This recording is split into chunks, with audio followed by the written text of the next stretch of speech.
what time it is. There is a new portal out, and we're gonna have a look at them. Maybe do a couple of pulls, but it is the Magic Tower. They finally came back with the Magic Tower, and obviously the only reason why it's coming back it's because they have some new heroes in it. Let's have a look at who they are. So I have seen the beta notes, and they are releasing some very questionable ones, and they're also releasing some interesting ones. They're also releasing some weird ones as well. So let's have a look at which one they release. Let's have a look. So the first one, Camilla. I don't remember exactly which ones they are releasing or which ones they are. So we're just gonna go through them with a fresh pair of eyes, and let's just see what they're all about.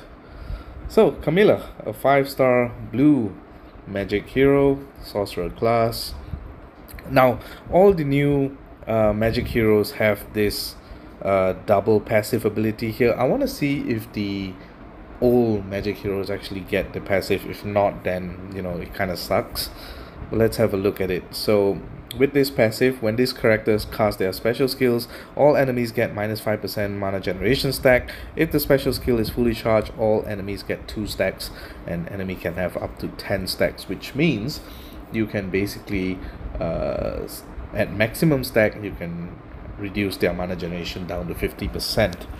So really good, especially since with the mana speed, I think for sorcerer, even for wizard classes, I mean those that do not have the 4% mana, the 4% mana node, I think it's still 5 tiles. If I'm not mistaken, you can knock it down to 5, otherwise the standard is about 6 tiles.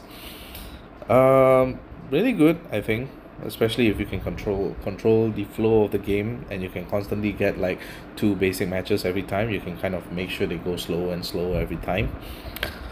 This one, the passive is damage on special. When this character casts their special skill, they have a 50% chance to deal 100% damage to all enemies. If the special skill is fully charged, the chance is 100%. Really good. Well, really good for the additional damage, and that's about it. Now all of these magic hero families, they have this family bonus where for 1, 2, or 3 heroes, there's a 50, 75, or 100% chance to cast a 5% mana generation stack on a random ally. So the max stack is also 10, so which means if the game goes that long, you can kind of increase someone to about 50% mana generation. So let's have a look at this special skill, mechanical augmentations. The first charge, which is about, I think it's, if I'm not mistaken, it's about 5, either 5 tiles or 6 tiles.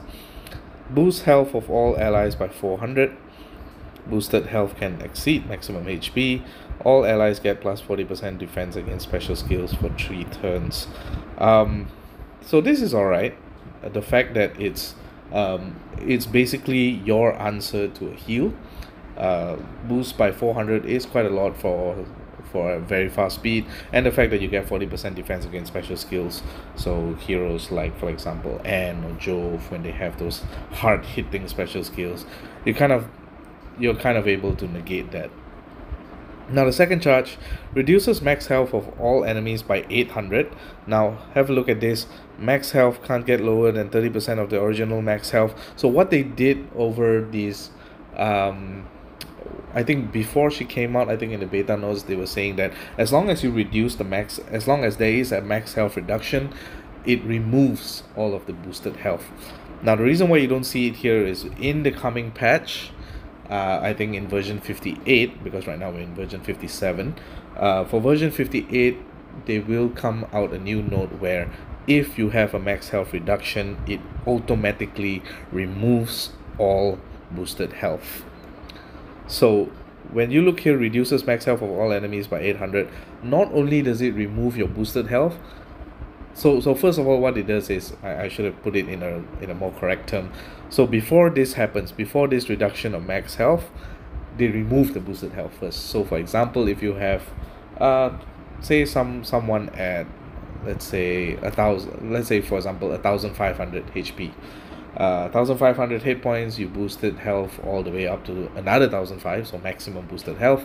So that's, you have 3,000 HP. If Camilla casts a second charge, what will happen is that 1500 boosted health gets removed, and then this 800 max health reduction happens. So essentially, for those kind of situations, that's a 2300 health reduction on a hero, which is insane, by the way.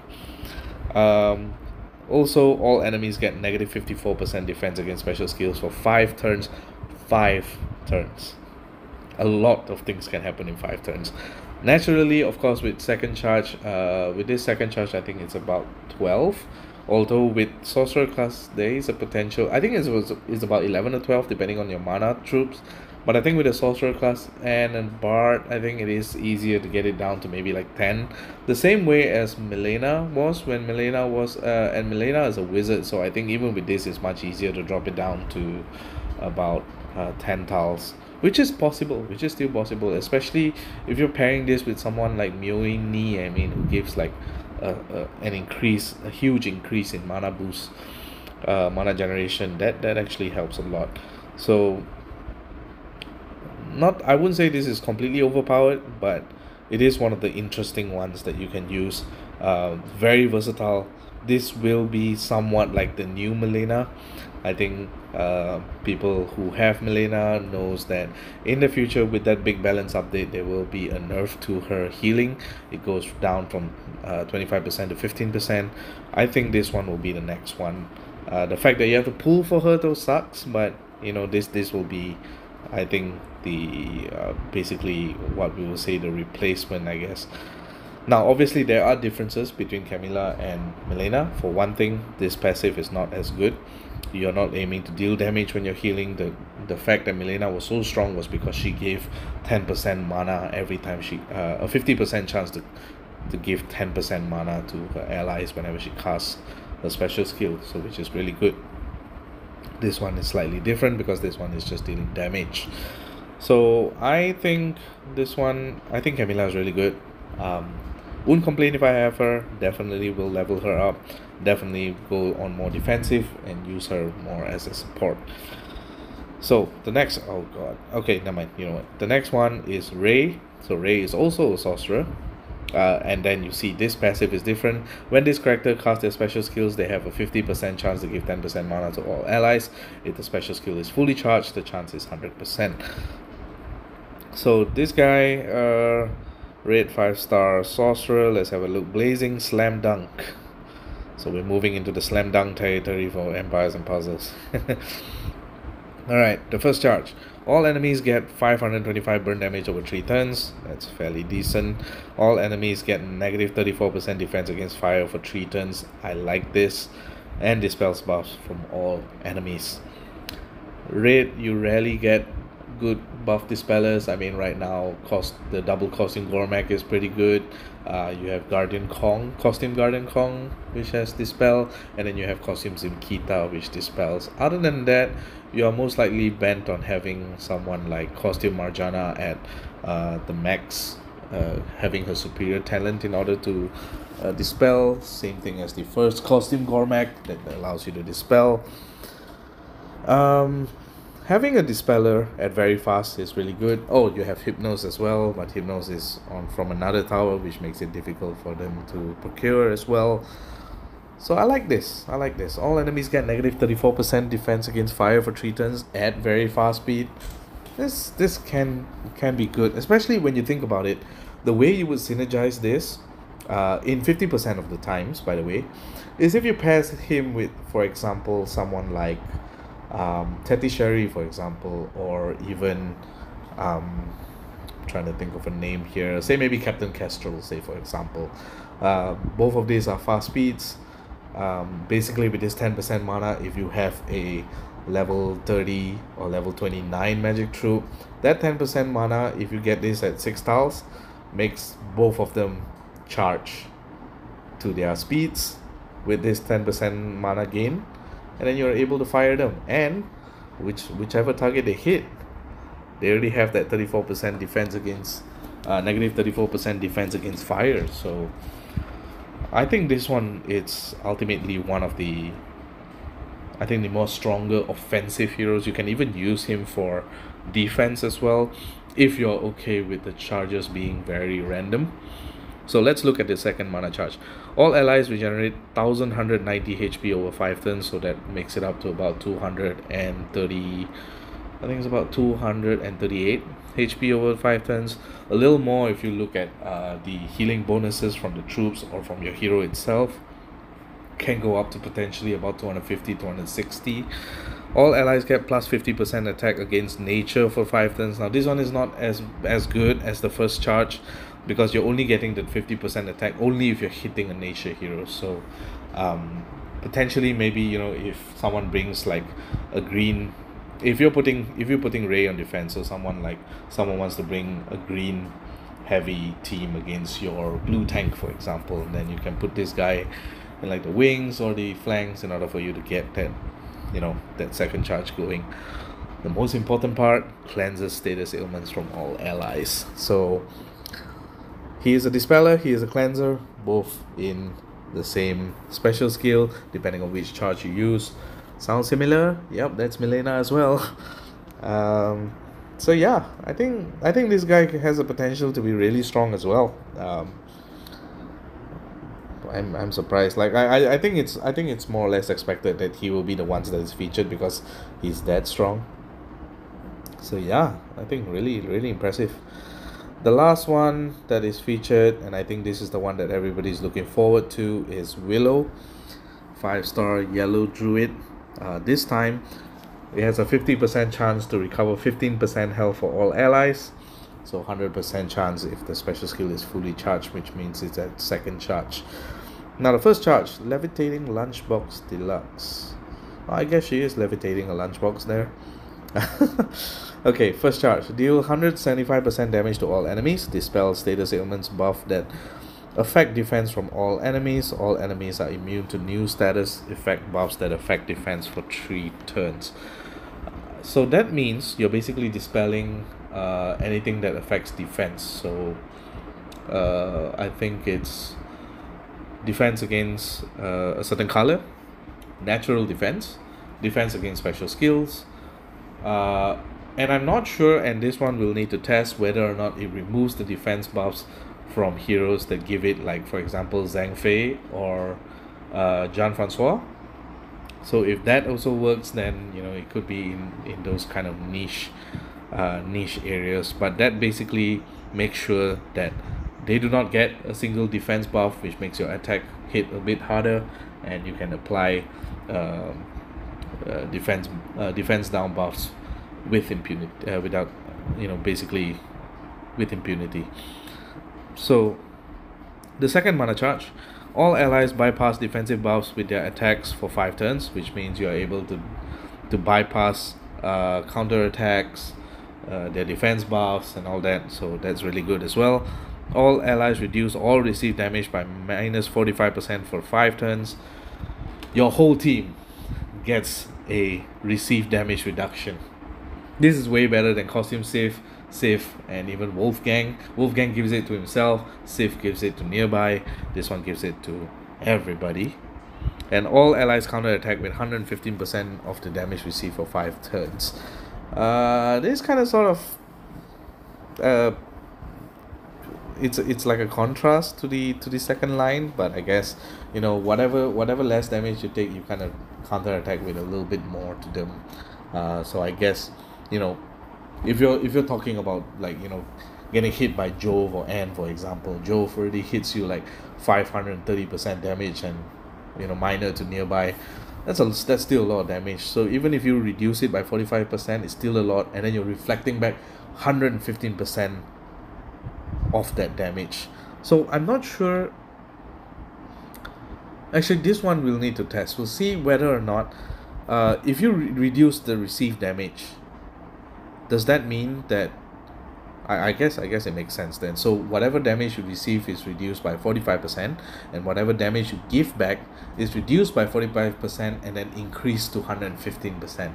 So how does that work? So let's take, for example, you do 500 damage, you reduce it by 45%, so that's okay, let's make it easier. Let's say they deal 1000 damage to you, 45% reduction, so you only take 550 damage, and then you're going to bounce back that 550 damage you're going to increase it to 115% first, which is 15% of 50 of 550, which works out to be about 75 additional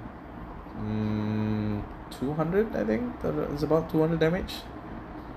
I think so. Is it not? Gosh, my math sucks. Yeah, I think it's about there. I think it's about 200% damage. I think 200 damage extra. So you're gonna hit back for about 700-800 damage, which is kind of okay actually. But that definitely have some kind of conflict here. But I think that makes her super defensive. Not sure whether she'll be the best tank. I'm not completely convinced, but she is the whole package, because if you're able to charge her in the first charge, first of all, you're giving a mana degeneration stack to all enemies. You heal yourself. You hit them for more, and you dispel any kind of defensive buff so that your heroes get a hit harder, and then they can't gain defensive buffs for the next 3 turns.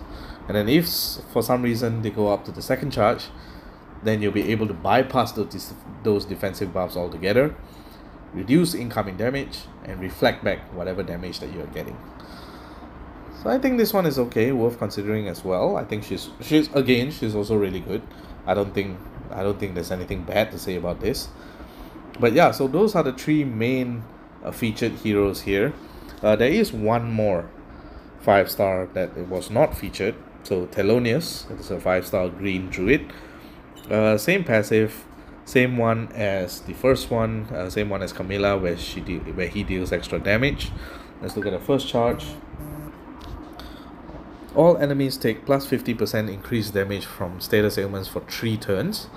Okay, so this is something similar as you see from Matilda. All enemies receive 444 poison damage over 3 turns. Now, because of the first effect, that 444 poison damage is increased by 50%. So instead of 444, my guess is they're taking 666 damage over 3 turns, which makes it to be about 222 damage, poison damage over 3 turns. Now I'm assuming this one goes up with attack. Let's see. Yep, 339 without the double limit break, and with the double limit break it's about 444 poison damage.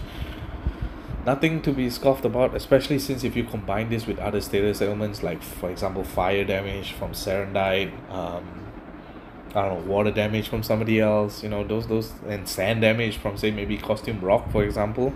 You're basically killing them slowly with status ailments, which increases by 50%, and then you have like Matilda doing her own nonsense as well. You know, maybe that works. So yeah, pretty decent.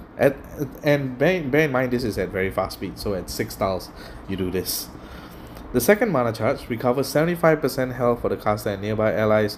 The caster and nearby allies are immune to damage from status ailments for 5 turns.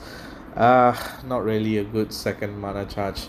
You know, you don't want to spend, you know, 10-11 tiles to kind of reach this, and you only heal 75% health to caster and nearby allies. 75% health is an over exaggeration anyways, because, you know, let's face it, 60% health you already heal out most of the way. So 75% health is like an exaggeration for it. Immune to damage from status ailments only. I would have liked it to be a bit more on the defensive side, but I guess this is what makes this hero, you know, what they call it, slightly balanced. But yeah, so I can see why they're not featuring this. Obviously you want to feature the more broken ones first before you feature the better 5 stars. So let's look at there is one new 4-star and 3-star that is released.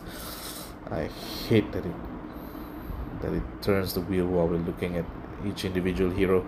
So now Lucy, a 4-star red wizard.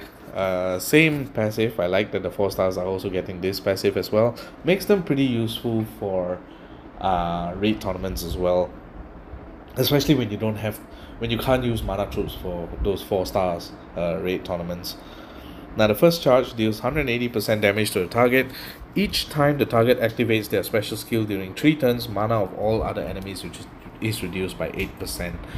I like this. It's sort of like a mana control thing where you want to hit this on the tank, and you know, it's small damage enough so that they don't die, and every time they kind of, they kind of cast their special skill, they kind of reduce everybody's mana by 8%, so it's kind of like only the tank is hitting you, which is kind of fun. There are ways you can work around that.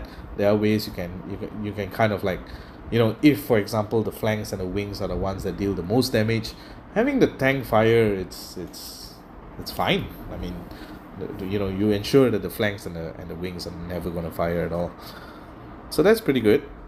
The second mana charge, all allies get plus 24% mana generation for 5 turns. I'm already liking this.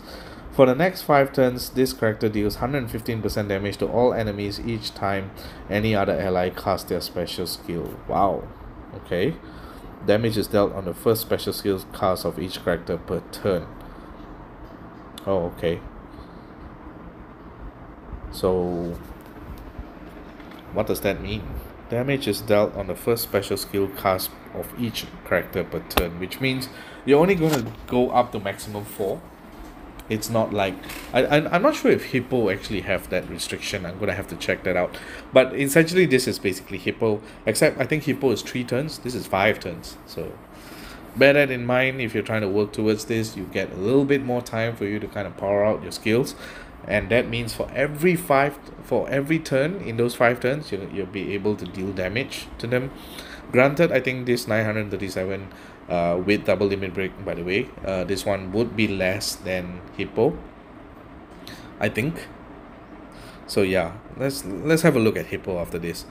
So I think this one is pretty good. This one is a really strong 4-star, and I like that they give this kind of design for a 4-star. At least they show some love to the 4 stars, not just on the 5 stars. So let's have a look at the last one. This one is a 3-star, and then we'll have a look at Hippo before we do a little bit of a pool. We have 2 free pools here. Might as well do some pools about it. And I need to keep spinning this wheel.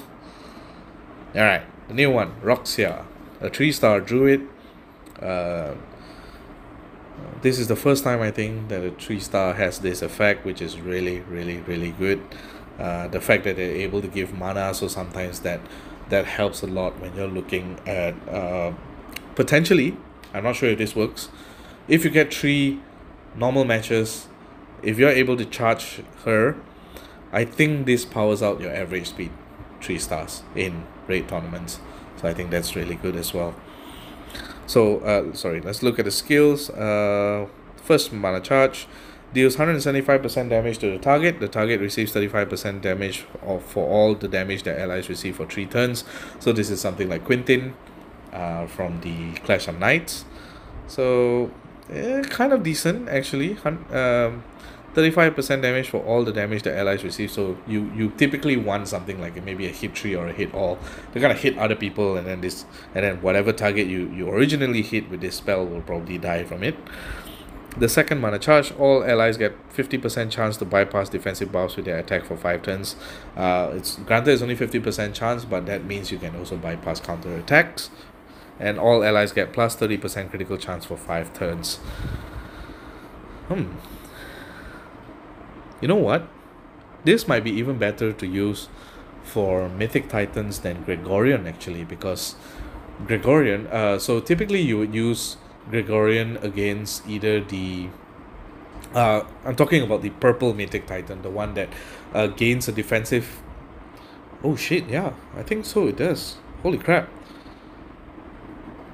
Yeah, this would be better than Gregorian actually, because first of all, you can bypass the defensive buffs.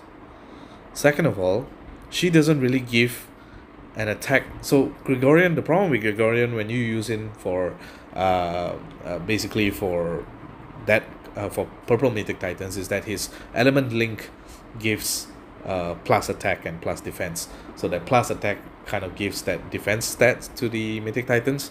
The fact that this doesn't, this one will replace Gregorian for only for purple Mythic Titans. I mean, for Jormungand, the blue Mythic Titan, you would still want to use Gregorian because Gregorian's, I think, has a much higher attack stat, if I'm not mistaken.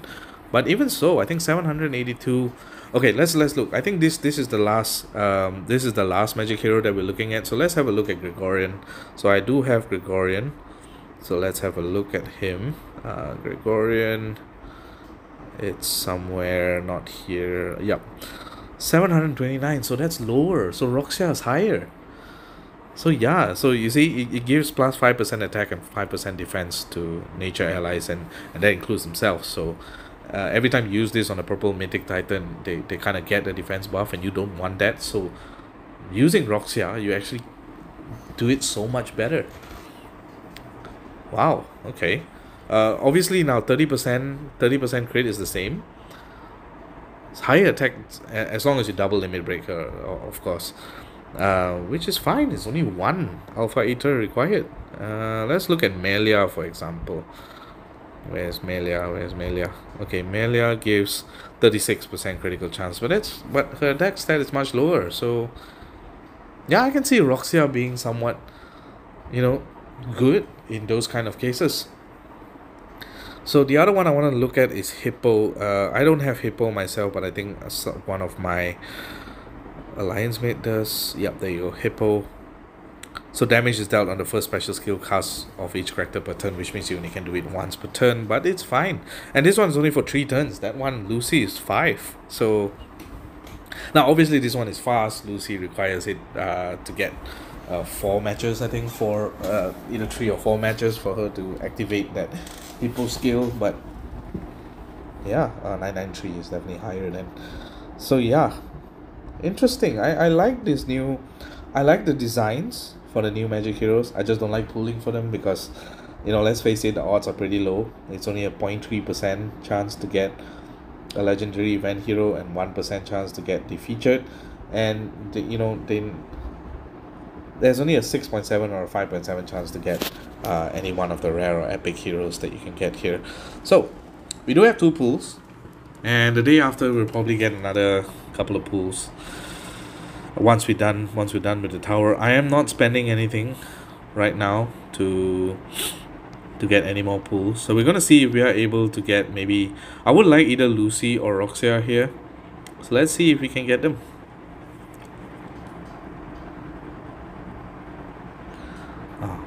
I had my hopes up when I saw the green, when I saw that green color come out.